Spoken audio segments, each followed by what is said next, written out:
Imagine a country that discovers a huge uranium deposit or a massive gold mine. Initially, it seems like a jackpot, but years later, you might find poverty, corruption, and wars. How? Yet, if you come back a few years later, there's a good chance you'll find a country that has sunk into poverty with a lot of corruption and even civil wars. How is that possible? Why has this wealth turned into a curse? Why? There are several reasons. The first reason is what we call the Dutch disease. Since the 1960s, when gas was discovered not only in the North Sea, but eventually all over the country, the local currency, the florin, has become stronger. As a result, other sectors of the economy, like industry, have become less competitive in exports. Why? Because with a stronger currency, exported products are more expensive than before, so they struggle to find markets. The second mechanism is price volatility. We know that commodities like oil or copper often have cyclical prices, and sometimes these cycles can be quite brutal.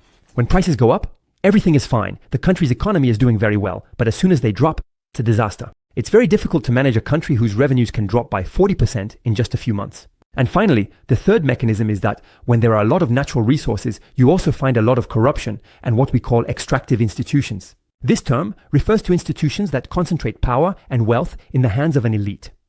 So instead of promoting growth and innovation for society as a whole, these institutions will extract the wealth that is produced. That's why they're called extractive institutions, and capture it for the benefit of a small group, often at the expense of the population and the rest of society.